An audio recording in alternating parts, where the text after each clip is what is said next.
Hi hello ಎಲ್ಲರಿಗೂ ನಮಸ್ಕಾರ. Welcome back to our YouTube channel. So ಇವತ್ತಿನ ಈ ತರಗತಿಯಲ್ಲಿ 6ನೇ ತರಗತಿಯ ಇತಿಹಾಸ ವಿಷಯಕ್ಕೆ ಸಂಬಂಧಪಟ್ಟಂತೆ ಅಧ್ಯಾಯ 1 ಅಂದರೆ ಭಾಗ 1ರಲ್ಲಿ ಬರುವಂತಹ ಅಧ್ಯಾಯ 1 ಆದಂತಹ ಭಾರತ ನಮ್ಮ ಹೆಮ್ಮೆ ಈ ಅಧ್ಯಾಯದ ಕುರಿತು ಇದರಲ್ಲಿ ಬರುವಂತಹ ಪ್ರಮುಖ ಪ್ರಶ್ನೆಗಳನ್ನು MCQ ರೂಪದಲ್ಲಿ ನೋಡ್ತಾ ಹೋಗೋಣ. ಸೊ ವಿಡಿಯೋನ ಸ್ಕಿಪ್ ಮಾಡದೆ ಕೊನೆವರೆಗೂ ನೋಡ್ತಾ ಹೋಗಿ. ಸೊ ಈ 6ನೇ ತರಗತಿಯ ಮೊದಲ ಅಧ್ಯಾಯ ಯಾವುದು ಅಂದರೆ ಭಾರತ ನಮ್ಮ ಹೆಮ್ಮೆ. ಈ ಅಧ್ಯಾಯದ ಕುರಿತು MCQ ನೋಡೋದಾದ್ರೆ ಮೊದಲನೇ ಪ್ರಶ್ನೆ, ಪ್ರಾಚೀನ ಕಾಲದಿಂದಲೂ ನಮ್ಮ ದೇಶವನ್ನ ಹೀಗೆಂದು ಕರೆಯಲಾಗುತ್ತಿತ್ತು. ಪ್ರಾಚೀನ ಕಾಲದಿಂದಲೂ ನಮ್ಮ ದೇಶವನ್ನ ಹೀಗೆಂದು ಕರೆಯಲಾಗುತ್ತಿತ್ತು. ಆಪ್ಷನ್ ನೋಡೋದಾದ್ರೆ ಇಂಡಿಯಾ, ಭಾರತ, ಜಂಬೂದ್ವೀಪ, ಭರತಖಂಡ. ಸೊ ಈ ಪ್ರಶ್ನೆಗೆ ಸರಿಯಾದ ಉತ್ತರ ಯಾವುದು ಅಂದರೆ ಆಪ್ಷನ್ 2 ಭಾರತ. ಪ್ರಾಚೀನ ಕಾಲದಿಂದಲೂ ನಮ್ಮ ದೇಶವನ್ನ ಏನೆಂದು ಕರೆಯಲಾಗುತ್ತಿತ್ತು ಅಂದರೆ ಭಾರತ ಎಂದು ಕರೆಯಲಾಗುತ್ತಿತ್ತು. ಸೊ ಈ ಪ್ರಶ್ನೆಗೆ ಸಂಬಂಧಪಟ್ಟಂತೆ ಮಾಹಿತಿ ನೋಡೋದಾದ್ರೆ ಭರತಖಂಡ, ಹಿಂದೂಸ್ತಾನ್, ಇಂಡಿಯಾ, ಜಂಬೂದ್ವೀಪ. ಸೊ ಪ್ರಾಚೀನ ಕಾಲದಿಂದಲೂ ನಮ್ಮ ದೇಶವನ್ನ ಭಾರತ ಎಂಬುದಾಗಿ ಕರೆಯಲಾಗುತ್ತಿತ್ತು. ನಮ್ಮ ದೇಶಕ್ಕೆ ಭಾರತ ಎಂಬ ಹೆಸರು ಹೇಗೆ ಬಂತು ಗೊತ್ತೇ? ಪುರಾಣಗಳ ಪ್ರಕಾರ. ಸೊ ನಮ್ಮ ದೇಶಕ್ಕೆ ಭಾರತ ಅಂತೇಳಿ ಹೆಸರು ಹೆಂಗ್ ಬರ್ತು ಅಂದ್ರೆ ಪುರಾಣಗಳ ಪ್ರಕಾರ ಋಷಭನಾಥನ ಹಿರಿಯ ಮಗ ಯಾರು ಅಂದ್ರೆ ಋಷಭನಾಥನ ಹಿರಿಯ ಮಗನಾದಂತಹ ಭರತನೆಂಬ ಓರ್ವ ರಾಜನಿದ್ದನಂತೆ. ಭರತನು ಆಳಿದ ನಾಡು ಭರತಖಂಡ, ಭರತ ವರ್ಷ ಅಥವಾ ಭಾರತ ದೇಶ ಎನಿಸಿತು ಅಂತಾನೆ ಹೇಳ್ಬೋದು. ನೆಕ್ಸ್ಟ್ 2ನೇ ಪ್ರಶ್ನೆ, 3000 ವರ್ಷಗಳ ಹಿಂದೆ ಪರ್ಷಿಯಾ ದೇಶದ ಜನರು ಸಿಂಧೂ ನದಿ ಬಯಲಿನ ಜನರನ್ನ ಹೀಗೆಂದು ಕರೆದರು. ಆಪ್ಷನ್ ನೋಡೋದಾದ್ರೆ Indus, Hindu, Indians, Hindustan. So ಈ ಪ್ರಶ್ನೆಗೆ ಸರಿ ಉತ್ತರ ಆಪ್ಷನ್ 2 ಹಿಂದೂಸ್ತಾನ್. 3000 ವರ್ಷಗಳ ಹಿಂದೆ ಪರ್ಷಿಯಾ ದೇಶದ ಜನರು ಸಿಂಧೂ ನದಿ ಬಯಲಿನ ಜನರನ್ನ ಹಿಂದೂ ಎಂದು ಕರೆದರು. ಸೊ ಈ ಪ್ರಶ್ನೆಗೆ ಸಂಬಂಧಪಟ್ಟಂತೆ ಮಾಹಿತಿ ನೋಡೋದಾದ್ರೆ ಸುಮಾರು 3000 ವರ್ಷಗಳ ಹಿಂದೆ ಪರ್ಷಿಯಾ ದೇಶದ ಜನರು, ಯಾವ ದೇಶದ ಜನರು? ಪರ್ಷಿಯಾ ದೇಶದ ಜನರು ಸಿಂಧೂ ನದಿ ಬಯಲಿನ ಜನರೊಂದಿಗೆ ಸಂಪರ್ಕಕ್ಕೆ ಬಂದರು. ಸೊ ಪರ್ಷಿಯನ್ನರು ಅವರನ್ನು ಹಿಂದೂ ಎಂದು ಕರೆದರು. ಸೊ ಯಾರು ಹಿಂದೂ ಅಂತ ಹೇಳಿ ಕರೆದ್ರು ಅಂದ್ರೆ ಪರ್ಷಿಯನ್ನರು ಹಿಂದೂ ಎಂದು ಕರೆದರು. ಮುಂದೆ ಗ್ರೀಕರು ಭಾರತೀಯರೊಂದಿಗೆ ಸಂಪರ್ಕಕ್ಕೆ ಬಂದಾಗ ಅವರ ಬಾಯಲ್ಲಿ ಹಿಂದೂ ಪದವು, ಸೊ ಗ್ರೀಕರು ಪರ್ಷಿಯನ್ನರು ಹಿಂದೂ ಅಂತ ಹೇಳಿ ಕರೆದ್ರು. ಸೊ ಅವರ ನಂತರ ಗ್ರೀಕರು ಭಾರತೀಯರೊಂದಿಗೆ ಸಂಪರ್ಕಕ್ಕೆ ಬಂದಾಗ ಅವರ ಬಾಯಲ್ಲಿ ಈ ಹಿಂದೂ ಅನ್ನುವಂತಹ ಪದ ಇಂಡು ಆಯಿತು. ಹಿಂದೂ ಅನ್ನುವಂತಹ ಪದ ಅವ್ರ ಬಾಯಲ್ಲಿ ಉಚ್ಚಾರಣೆ ಯಾವ ರೀತಿ ಆಯಿತು ಅಂದ್ರೆ ಇಂಡು ಆಯಿತು. ಹಾಗೆಯೇ ಸಿಂಧೂ ನದಿಯು ಇಂಡಸ್ ಆಯಿತು. ಸಿಂಧೂ ನದಿಯು ಇಂಡಸ್ ಆಯಿತು. ನೆಕ್ಸ್ಟ್ 3ನೇ ಪ್ರಶ್ನೆ, ಈ ಕೆಳಗಿನವರಲ್ಲಿ ಯಾರ ಆಕ್ರಮಣದೊಂದಿಗೆ ಹಿಂದೂ ಪದ ಮತ್ತೆ ಬಳಕೆಗೆ ಬಂತು? ಅವರು ನಮ್ಮ ದೇಶವನ್ನ ಹಿಂದೂಸ್ತಾನ್ ಎಂದು ಕರೆದರು. ಆಪ್ಷನ್ ನೋಡೋದಾದ್ರೆ ಪರ್ಷಿಯನ್ನರು, ಮಹಮ್ಮದೀಯರ ಆಕ್ರಮಣದಿಂದ, ಇಂಗ್ಲಿಷರ ಆಕ್ರಮಣದಿಂದ, ಹರಪ್ಪರ ಆಕ್ರಮಣದಿಂದ. ಸೊ ಈ ಪ್ರಶ್ನೆಗೆ ಸರಿ ಉತ್ತರ ಯಾವುದು ಅಂದ್ರೆ ಮಹಮ್ಮದೀಯರ ಆಕ್ರಮಣದಿಂದ. ಈ ಮಹಮ್ಮದೀಯರ ಆಕ್ರಮಣದಿಂದ ಮತ್ತೆ ನಮ್ಮ ಭಾರತಕ್ಕೆ ಹಿಂದೂಸ್ತಾನ್ ಅಂತ ಹೇಳಿ ಕರೆಯಲ್ಪಟ್ಟಿತು ಅಂತಾನೆ ಹೇಳ್ಬೋದು. ಸೊ ಈ ಪ್ರಶ್ನೆಗೆ ಸಂಬಂಧಪಟ್ಟಂತೆ ಮಾಹಿತಿ ನೋಡೋದಾದ್ರೆ ಮಹಮ್ಮದೀಯರ ಆಕ್ರಮಣದೊಂದಿಗೆ ಹಿಂದೂ ಪದ ಮತ್ತೆ ಬಳಕೆಗೆ ಬಂತು. ಅವರು ಈ ದೇಶವನ್ನ ಹಿಂದೂಸ್ತಾನ್, ಇಲ್ಲಿಯ ಜನರು ಹಿಂದೂಗಳು ಮತ್ತು ಅವರ ಧರ್ಮ ಹಿಂದೂ ಧರ್ಮ ಎಂದು ಕರೆದರು. ಆಂಗ್ಲರ ಪ್ರಭಾವದಿಂದ ಪಾಶ್ಚಾತ್ಯರಿಗೆ ಈ ದೇಶ ಇಂಡಿಯಾ ಮತ್ತು ಹಿಂದೂ ಧರ್ಮವು ಹಿಂದೂಯಿಸಂ ಎನಿಸಿತು. ಸೊ ಮಹಮ್ಮದೀಯರ ಆಕ್ರಮಣದೊಂದಿಗೆ ಮತ್ತೆ ನಮ್ಮ ಭಾರತೀಯರನ್ನ ಹಿಂದೂಸ್ತಾನ್ ಎಂದು ಕರೆಯಲ್ಪಟ್ಟಿತ್ತು ಅಂತಾನೆ ಹೇಳ್ಬೋದು. ನೆಕ್ಸ್ಟ್ 4ನೇ ಪ್ರಶ್ನೆ, ಈ ಕೆಳಗಿನವರಲ್ಲಿ ಯಾರು ಸಂಸ್ಕೃತ ಭಾಷೆಯ ನುಡಿಗಟ್ಟು ಅದ್ಭುತ ಎಂದು ನುಡಿದರು? ಈ ಕೆಳಗಿನವರಲ್ಲಿ ಯಾರು ಸಂಸ್ಕೃತ ಭಾಷೆಯ ನುಡಿಗಟ್ಟು ಅದ್ಭುತ ಎಂದು ನುಡಿದರು? ಆಪ್ಷನ್ ನೋಡೋದಾದ್ರೆ William Jones junior, Karl Marx, Percy Brown ಇವರಲ್ಲಿ ಯಾರು ಅಲ್ಲ. ಈ ಪ್ರಶ್ನೆಗೆ ಸರಿಯಾದ ಉತ್ತರ ಯಾವುದು ಅಂದ್ರೆ ಆಪ್ಷನ್ 1 ವಿಲಿಯಂ ಜೋನ್ಸ್ ಜೂನಿಯರ್. ಈ ಕೆಳಗಿನವರಲ್ಲಿ ಯಾರು ಸಂಸ್ಕೃತ ಭಾಷೆಯ ನುಡಿಗಟ್ಟು ಅದ್ಭುತ ಎಂದು ನುಡಿದರು ಅಂದ್ರೆ ವಿಲಿಯಂ ಜೋನ್ಸ್ ಜೂನಿಯರ್ ಅಂತ. ಭಾರತದ ಭವ್ಯತೆಯನ್ನ ತೆರೆದಿಟ್ಟ ಯುರೋಪಿಯನ್ನರು.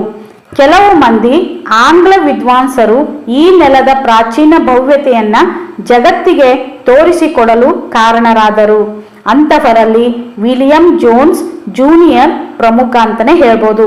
ಸೊ ಇವರು ಸುಪ್ರೀಂ ಕೋರ್ಟಿನ ನ್ಯಾಯಾಧೀಶ, ಮೇಧಾವಿ, ಸಂಸ್ಕೃತ ಕಲಿತ, ಸಂಸ್ಕೃತ ಭಾಷೆಯ ನುಡಿಗಟ್ಟು ಅದ್ಭುತ ಎಂದು ಜೋನ್ಸ್ ನುಡಿದರು.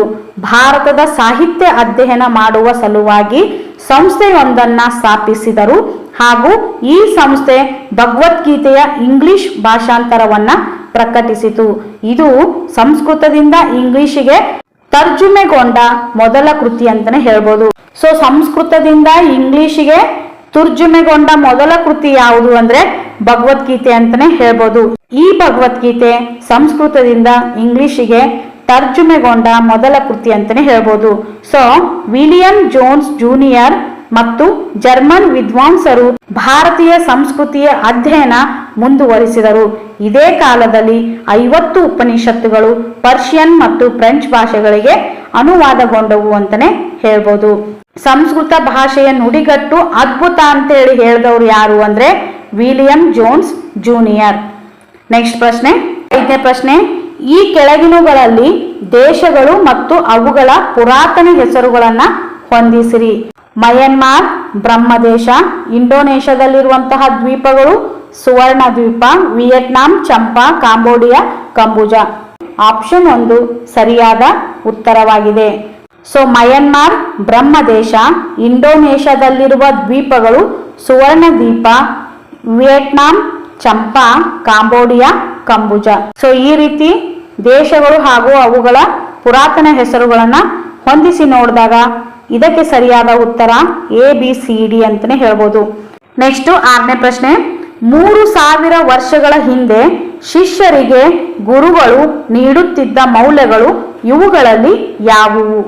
ಸೊ ಆಪ್ಷನ್ ನೋಡೋದಾದ್ರೆ ಸತ್ಯವನ್ನ ಹೇಳು, ಧರ್ಮವನ್ನ ಪಾಲಿಸು, ಇದುವರೆಗೂ ಕಲ್ತಿದ್ದರಿಂದಲೇ ತೃಪ್ತನಾಗಬೇಡ, ಗರ್ವ ಪಡಬೇಡ, ತಾಯಿ ತಂದೆ ಆಚಾರ ಮತ್ತು ಅತಿಥಿಗಳನ್ನ ದೇವರಂತೆ ಭಾವಿಸು, ಮೇಲಿನ ಎಲ್ಲವೂ. ಈ ಪ್ರಶ್ನೆಗೆ ಸರಿಯಾದ ಉತ್ತರ ಯಾವುದು ಅಂದ್ರೆ ಆಪ್ಷನ್ 4 ಮೇಲಿನ ಎಲ್ಲವೂ. 3000 ವರ್ಷಗಳ ಹಿಂದೆ ಶಿಷ್ಯರಿಗೆ ಗುರುಗಳು ನೀಡುತ್ತಿದ್ದಂತಹ ಮೌಲ್ಯಗಳು ಯಾವುವು ಅಂದ್ರೆ ಸತ್ಯವನ್ನ ಹೇಳಬೇಕು ಹಾಗೂ ಧರ್ಮವನ್ನ ಪಾಲಿಸಬೇಕು ಹಾಗೂ ಇದುವರೆಗೂ ಕಲ್ತಿದ್ದರಿಂದಲೇ ತೃಪ್ತನಾಗಬಾರದು ಹಾಗೂ ಗರ್ವ ಪಡಬಾರದು, ತಾಯಿ ತಂದೆ ಆಚಾರ್ಯ ಮತ್ತು ಅತಿಥಿಗಳನ್ನ ದೇವರಂತೆ ಭಾವಿಸಬೇಕು. ಇವೆಲ್ಲವೂ ಗುರುಗಳು ಶಿಷ್ಯರಿಗೆ ನೀಡುವಂತಹ ಮೌಲ್ಯಗಳಾಗಿದ್ವು ಅಂತಾನೆ ಹೇಳ್ಬೋದು. ನೆಕ್ಸ್ಟ್ 7ನೇ ಪ್ರಶ್ನೆ. ಈ ಕೆಳಗಿನ ಯಾವ ಪ್ರದೇಶಗಳಲ್ಲಿ ಜಗತ್ ಪ್ರಸಿದ್ಧ ಬೃಹತ್ ಬೌದ್ಧ ದೇವಾಲಯವಿದೆ? ಆಪ್ಷನ್ ನೋಡೋದಾದ್ರೆ ಅಫ್ಘಾನಿಸ್ತಾನದ ಬಾಮಿಯಾನ, ಜಾವಾದ ಬೋರ್ಬೋದರ್, ಶ್ರೀಲಂಕಾ ಹಾಗೂ ಟಿಬೇಟ್. ಸೊ ಈ ಪ್ರಶ್ನೆಗೆ ಸರಿಯಾದ ಉತ್ತರ ಯಾವುದು ಅಂದ್ರೆ ಜಾವಾದ ಬೋರ್ಬೋದೂರ್. ಈ ಕೆಳಗಿನ ಯಾವ ಪ್ರದೇಶದಲ್ಲಿ ಜಗತ್ ಪ್ರಸಿದ್ಧವಾದಂತಹ ಬೃಹತ್ ಬೌದ್ಧ ದೇವಾಲಯವಿದೆ ಅಂದ್ರೆ ಜಾವಾದಲ್ಲಿರುವಂತಹ ಬೋರ್ಬೋದೂರ್ ಅನ್ನೋದು ಇದು ಜಗತ್ ಪ್ರಸಿದ್ಧವಾದಂತಹ ಬೃಹತ್ ಬೌದ್ಧ ದೇವಾಲಯ ಅಂತಾನೆ ಹೇಳ್ಬೋದು. ಸೊ ನೀವು ಇಲ್ಲಿ ನೋಡ್ಬೋದು ಈ ಚಿತ್ರದಲ್ಲಿರುವಂಥದ್ದು. ಸೊ ಇದೇ ಬೋರ್ಬೋದೂರ್ ಬೌದ್ಧ ದೇವಾಲಯ ಅಂತಾನೆ ಹೇಳ್ಬೋದು. ಇದು ಕಂಡು ಬರುವುದು ಜಾವಾದಲ್ಲಿ. ಸೊ ಆಗ್ನೇಯ ಏಷ್ಯಾದಲ್ಲಿ ಭಾರತೀಯ ಸಂಸ್ಕೃತಿಯು ಸುಮಾರು 9 ಶತಮಾನಗಳ ಕಾಲ ಅಲ್ಲಿಯ ಜನಜೀವನವನ್ನ ಬೆಳಗಿತು. ಅಲ್ಲಿನ ಹಲವು ದೇಶಗಳಲ್ಲಿ ಸಂಸ್ಕೃತ ಆಡಳಿತ ಭಾಷೆಯಾಯಿತು. ನೃತ್ಯಗಳಲ್ಲಿ, ಹಾಡುಗಳಲ್ಲಿ ರಾಮಾಯಣ ಮತ್ತು ಮಹಾಭಾರತದ ಕಥೆಗಳು ಇಂದಿಗೂ ಅಲ್ಲಿ ಜೀವಂತವಾಗಿವೆ ಅಂತಾನೆ ಹೇಳ್ಬೋದು. ಸೊ ಎಲ್ಲಿ ಅಂದ್ರೆ ಜಾವಾದ ಬೋರ್ಬೋದೂರ್ನಲ್ಲಿ. ನೆಕ್ಸ್ಟ್ ಇಲ್ಲೊಂದಿದೆ ಚಿತ್ರದಲ್ಲಿ. ಸೊ ಈ ಚಿತ್ರವನ್ನು ನೀವು ಅಬ್ಸರ್ವ್ ಮಾಡ್ಬೋದು. ಈ ಚಿತ್ರ ಯಾವುದು ಅಂದ್ರೆ ಅಂಗೋರ್ ವಾಟ್ ಹಿಂದೂ ದೇವಾಲಯ ಕಾಂಬೋಡಿಯಾದಲ್ಲಿ ಕಂಡು ಬರುತ್ತದೆ. ಸೊ ಇದು ಅಂಗೋರ್ ವಾಟ್ ಹಿಂದೂ ದೇವಾಲಯ ಅಂತ ಹೇಳಿ ಕರಿತೀವಿ. ಇದು ಕಂಡು ಬರುವುದು ಕಾಂಬೋಡಿಯಾ. ಬೌದ್ಧ ಮತ ಮತ್ತು ಹಿಂದೂ ಸಂಸ್ಕೃತಿ ದಕ್ಷಿಣ ಏಷ್ಯಾದ ವಿವಿಧ ದೇಶಗಳಿಗೆ ಹಬ್ಬಿದವು ಅಂತಾನೆ ಹೇಳ್ಬೋದು. ಸೊ ಕಾಂಬೋಡಿಯಾದ ಅಂಗೋರ್ ವಾಟ್ ಎಂಬಲ್ಲಿನ ಭವ್ಯ ಹಿಂದೂ ದೇವಾಲಯವು ಜಗತ್ತಿನ ಶ್ರೇಷ್ಠ ವಾಸ್ತುಶಿಲ್ಪಗಳಲ್ಲೊಂದು. ಜಾವಾದ ಬೋರ್ಬೊದೂರ್ ಎಂಬಲ್ಲಿ ಜಗತ್ ಪ್ರಸಿದ್ಧ ಬೃಹತ್ ದೇವಾಲಯವಿದೆ. ಜಾವಾದ ಬೋರ್ಬುದರ್ನಲ್ಲಿ ಜಗತ್ ಪ್ರಸಿದ್ಧವಾದಂತಹ ಬೃಹತ್ ಬೌದ್ಧ ದೇವಾಲಯವಿದೆ ಅಂತಲೇ ಹೇಳ್ಬೋದು.